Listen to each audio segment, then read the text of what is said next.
Some drafts, there's so much expectation and surprise. As we are getting closer, what is the conversation about the number one pick right now?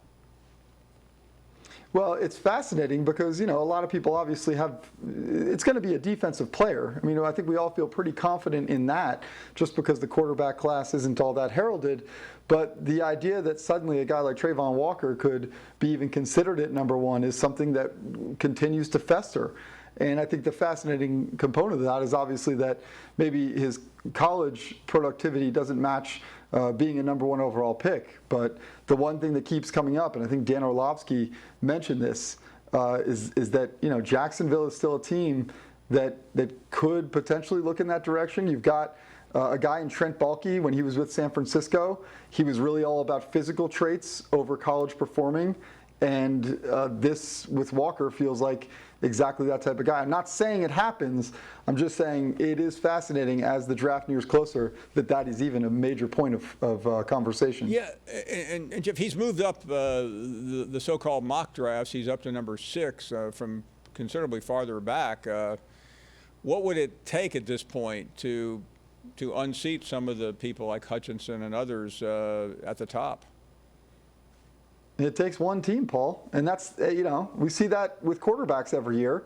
And when you don't have a quarterback to reach for, which seems to be the case, even if, say, Malik Willis was to go 6 to Carolina, it takes a team, like I said, like Trent Baalke saying, that's our future superstar, and I don't care what he did in college. The one thing I'll say about the NFL is, the decision makers are a lot of arrogant men, maybe for good reason, but they don't feel like they need to look at 4 years of college tape to decide what a guy can do in the NFL. And for good and plenty of times for bad, that can be the case. So for someone like Walker, that certainly could be the case this year. I've heard it was Orlovsky, I think, who just unloaded on the quarterback class. Malik Willis, he was not high on Corral. Kenny Pickett's in there. Yeah. What is who is likely to be picked first, and how high could that individual go?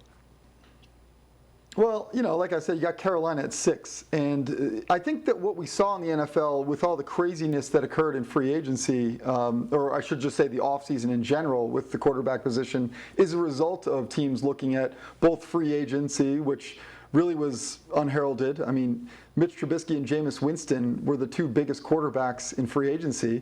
And then in a draft class in which we're looking at Kenny Pickett and Malik Willis as the 2 biggest prospects, you saw teams try to solidify their quarterback room before they even got to this point in the draft. So I don't necessarily see teams reaching for those players, even though you do have a team like Carolina, which is going to pay way too much for Sam Darnold this year and needs to find a way to go a cheap route. And we all know that the draft is exactly that for these teams. So that's the one team you could look at potentially reaching. They're at 6. So you could see them looking at Willis or maybe Pickett in that spot. And the Carolina GM a couple weeks ago talked about how much he loved Cam Newton in spite of how he looked last year. I know he had some comments this week that have gone over rather poorly about women. Right. What is Cam Newton's status right now? I go back to when he first became available before the Patriots ultimately signed him a couple years ago. It took until August before any team was willing to sign him, and that team ultimately became the Patriots. But there was a 4 to 5 month gap when he was completely available and could sign with any team.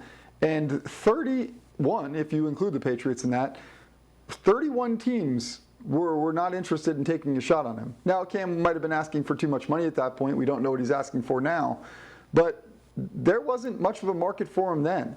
And now he's gone through Carolina and he's gone through New England.